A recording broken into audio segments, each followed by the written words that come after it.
Suatu kali, suatu masa Rasulullah Sallallahu Alaihi Wasallam kedatangan tamu. Dan tamu yang datang ini ternyata fakir miskin. Tahu kasiasi. Orang fakir, ketuk pintu.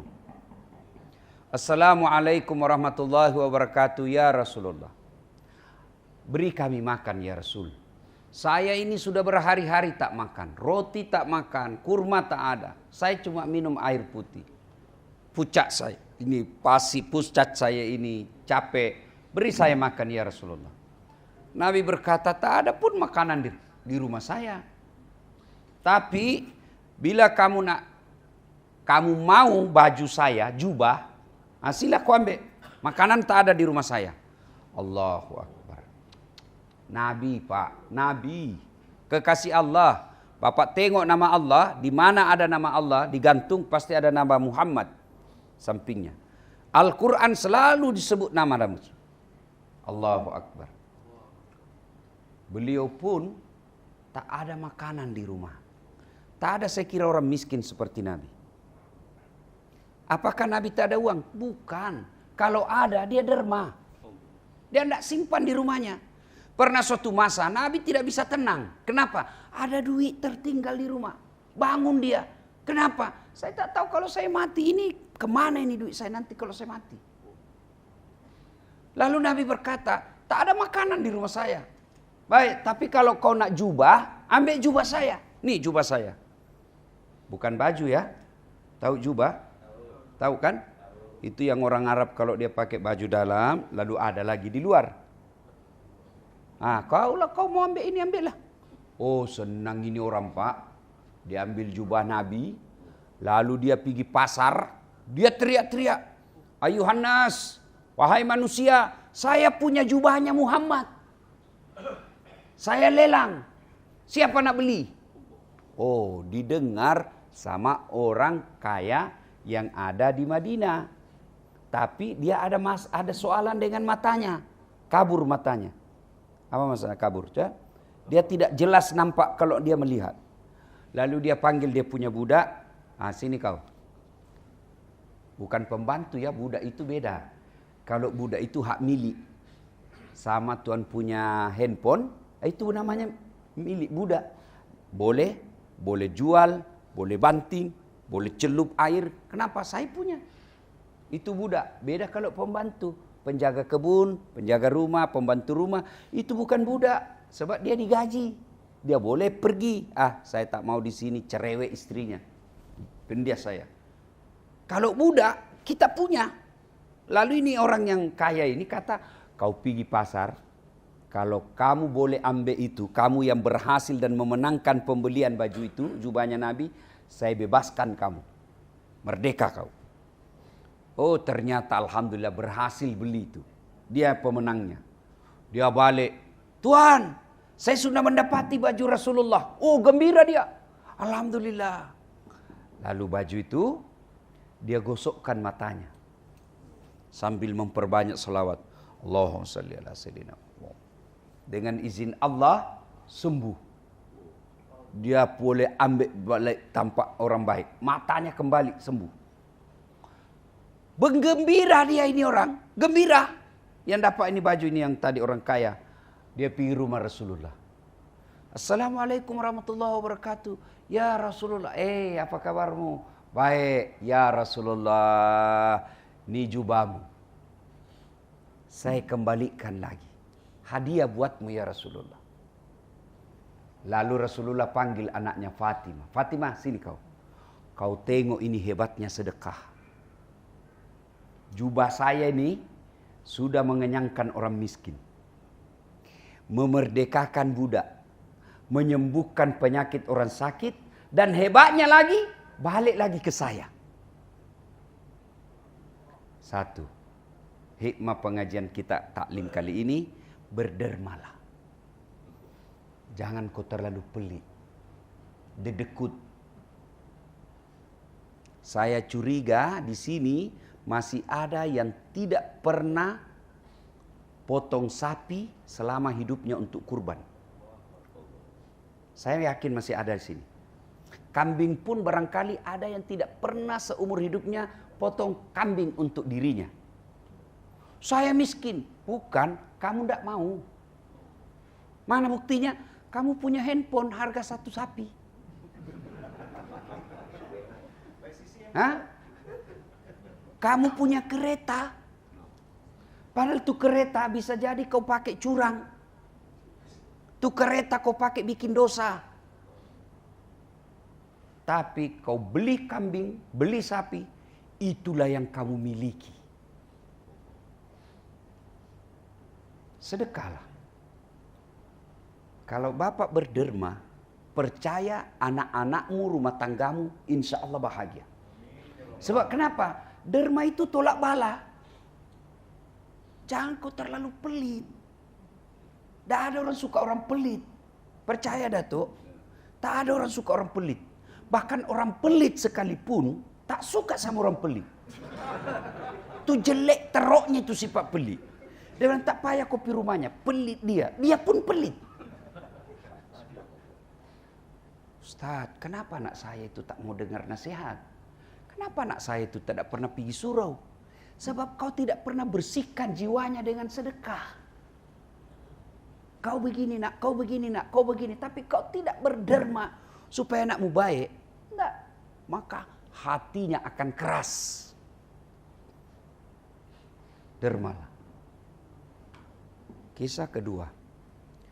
Di Masjid Nabawi, dulu zaman Nabi, jangan bayangkan seperti sekarang yang Masjid Nabawi itu. Jauh. Waktu itu gelap. Masa itu tak ada lampu. Tak ada apa bahasa Malaysianya, listrik. Elektrik. Ya kan? Tak ada elektrik waktu itu. Gelap. Untuk supaya terang, orang masing-masing bawa obor. Tahu obor? Kalau di kampung saya, buat dia bambu, bagi minyak dalam, kasih sumbu, kain, bakar. Itu obor dipakai pergi cari mangga. Saya dulu datuk waktu kecil, sebelum pergi masjid surau salat subuh, saya pergi dulu cari mangga. Kalau musim mangga, itu biasa sial kita. Kalau lupa ini, dia tak balik begini. Keluar semua itu minyaknya. Kan? Nah, orang semua bawa obor supaya terang masjid. Nah, Datuk ada sahabat Nabi namanya Tamim. Ini sahabat, dia tidak populer. Dia bukan orang besar di kalangan Rasulullah dan sahabatnya. Dia tak kenal. Namanya Tamim. Suatu masa dia tengok masjid, wah, gelap nih masjid nih. Akhirnya apa? Dia buat obor 4. Dia pasang sana 1, sudut kiri, sudut sana belakang kanan, sudut kiri belakang, 4 obor. Datang Rasul, masuk masjid. Terang masjid. Alhamdulillah, siapa punya akal nih? Sahabat malu. Sebab ini tidak terkenal ini. Umar malu. Ada Utsman orang kaya. Bukan pelit, mereka tak punya inisiatif. Ini Tamim, Nabi bertanya, siapa punya akal dia, inisiatif, innovation, siapa ini? Seluruh sahabat malu. Umar menunjuk seperti perempuan kalau gosip. Macam mana? Nah, perempuan kan macam itu kan? Siapa itu? Siapa? Oh, Tamim. Ya. Nabi panggil Tamim. Tamim ta'al. Seluruh orang yang ibadah dalam masjid ini, kamu dapat pahala seperti mereka. Tanpa kau kurangi pahalanya. Kata Tamim, saya cuma bawa obor. Inilah obormu yang menerangi orang dalam ketemu dengan Allah. Yang menerangi mereka sehingga dia ibadah dengan tenang. Maka kau dapat pahala. Semua orang yang ada. Maka saudaraku, ini masjid nak direnov.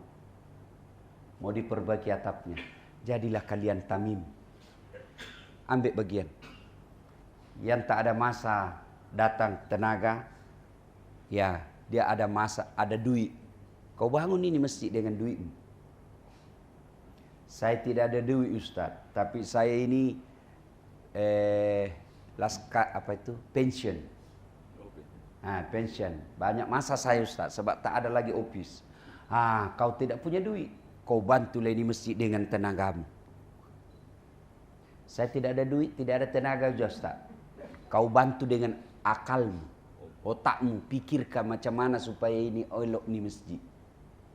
Saya ini budak sekolah Ustaz, mahasiswa, pelajar. Kau bantulah dengan komputermu ketik tu.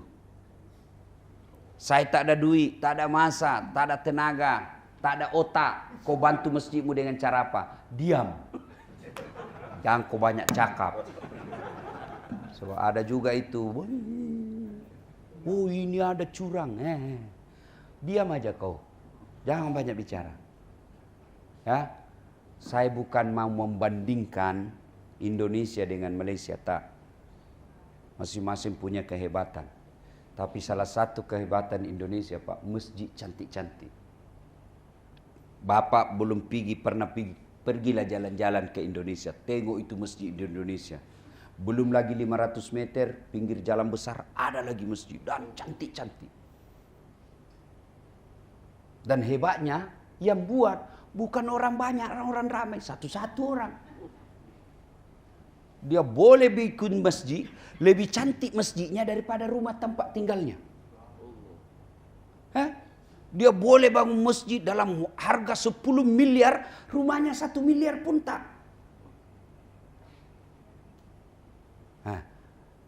Ini masjid di Indonesia memang cantik-cantik, Pak. Jarang masjid seperti ini. Benar, jangan tersinggung ya. Ini motivasi saja. Tapi ini dibenarkan mungkin sebab di sini tak boleh pribadi bikin masjid kan. Di Indonesia ada lahan saya tengok, wah ini sudah hampir 5 kilo tak ada masjid pinggir jalan. Sebab masjid kalau di Indonesia umum di pinggir jalan. Supaya orang senang hati singgah. Kan? Nah, pulang office, masuk maghrib, tak sampai rumahnya sudah mau isya, singgahlah dia. Sebab dia di pinggir jalan senang hati singgah kan. Naik kereta singgah saja. Dia tengok, wah ini sudah 5 batu. Bukan batu merah ya, batu tuh. Kalau Indonesia kilometer. Sini batu kan, 1 batu, batu 2, batu 3. Kepala batu. Juga ya. Dia tengok, sudah 5 batu tak ada masjid. Tak ada surau. Maka dia bilang, saya nak beli ini lahan, tanah, saya buat masjid. Tak payah ada permit dari pemerintah. Itulah enaknya nih. Ya. Bangun masjid. Allahu Akbar. Bapak mati, Datuk, sudah masuk jadi mayat dikubur, siapa punya rumah? Rumahnya Datuk. Anak. Bukan anak, Pak, anak mantu. Anaknya orang. Jadi suaminya anak gadis kita. Dia kuasa itu punya rumah. Enak, senang hati dia masuk rumah kita. Lalu kurang ajarnya lagi dia pukul anak kita. Kurang ajarnya lagi dia berbini lagi, Pak. Itulah rumahmu. Anak mantumu yang ambil. Tapi masjid yang kau bangun, tak ada yang boleh ambil. Dan itulah yang membuatmu bahagia di masjid. Ini saya dengar nak direnov. Ambil masa. Semua ambil bagian ini. Jadilah kalian tamim. Perbaiki masjid. Sudah, alhamdulillah sejuk. Coba yang orang Melayu ini senang sejuk. Sudah ada ikon, ada lagi kipas. Makanya malas. Ya, saya tengok orang Melayu senang dia rehat-rehat. Jam 9 kopi pagi. Apa istilahnya? Ngopi kalau di Indonesia. Minum. Ya, jam 9 tuh. Pagi-pagi. Minum tengah hari, minum lagi. Sore, petang, minum lagi. Malam, minum lagi. Minum aja kerja. Allahu Akbar. Tapi ada juga rumah. Allah tidak larang. Tapi kasihan kalian, rumah oke, kereta oke, duit ada, tapi kalian tidak pernah derma untuk masjid. Mau kemana? Mau kemana kalian semua? Mau kemana? Pasti mati. Pasti. Jadi datuk belum tentu. Jadi kaya belum tentu. Menang undi raya belum tentu. Pasti mati. Itu sudah pasti. Ini. Mana dulu? Ya kan? Mungkin 5 tahun akan datang, saya datang sini lagi, sudah tidak ada haji. Sudah arwah. Pada saat itu, tak ada bisa lagi kau sholat, tak bisa lagi kau puasa, tak ada lagi masa untuk pergi umroh. Pada saat itu, amalmu yang mengalir terus, jalan terus amalmu, itulah sedekahul jariyah. Bersedekahlah, jangan terlalu dedekut. Ini meski mau pergi masjid, bajunya aja mau dipakai pergi masjid jelek. Itu buktinya kamu pelit. Masa kau nak ketemu Allah, kau pakai baju yang seadanya. You nak ketemu saja Perdana Menteri. Oh, Masya Allah. 4 bulan ngantri. Pakai parfum, pakai baju baru. Dicium tangannya. Itu manusia, ada lepas jabatannya. 5 tahun undi kalah, berhenti lagi kau jadi rakyat biasa lagi. Allah kau nak jumpai, baju seadanya. Pada dalam surah Al-Jum'ah itu jelas. Datang kau ke rumahku dengan berpakaian yang indah. Jadi bila nak pergi masjid, beli kau baju untuk ketemu dengan Allah. Supaya Allah tengok kamu ini hamba saya serius jumpa saya. Itu yang baca imam tadi. Qad aflahal mu'minun. Maka beruntunglah orang-orang yang baik imannya. Alladzina hum fi salatihim khasi'un. Mereka yang husuk dalam salatnya. Cara tanda-tanda orang husuk dalam salatnya, mereka berpakaian yang indah ketika ketemu dengan Allah. Itulah sebabnya diperintah kita oleh Nabi, you pakai parfum. Guna sikat gigi, apalagi kalau subuh macam ni. Jangan sampai kau assalamualaikum. Begitu balik saya, Datuk juga balik, bau, sampai mati Datuk tidak lupa mulut saya itu.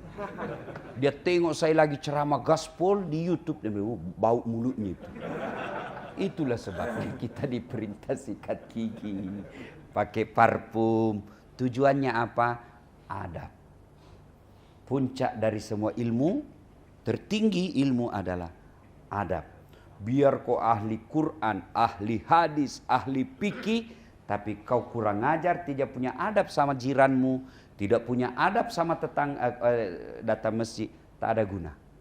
Kalian nol di hadapan Allah. Itulah makna ketika Rasulullah ditanya, untuk apa kau datang ke muka bumi ini ya Rasulullah? Liutammimal makarimal akhlak. Memperbaiki akhlak manusia. Dan salah satu akhlak manusia itu adalah memuliakan tamunya. Saya tamu. Muliakanlah saya, bagi saya teh. Teh tarik dan nasi goreng kampung. Luar biasa. Terima kasih, mudah-mudahan Allah rahmati kita semua. Tak ada guna cakap kali ini kalau Bapak tetap dedekut. Tak ada guna cakap-cakap 10 menit ini kalau tak mau derma. Meskipun kita kumpul 15 menit ini, tapi mulai besok Bapak ada duit derma, itulah manfaat daripada dakwah kali ini. Terima kasih. Usikum wa nafsi bitaqallah. Assalamualaikum warahmatullahi wabarakatuh.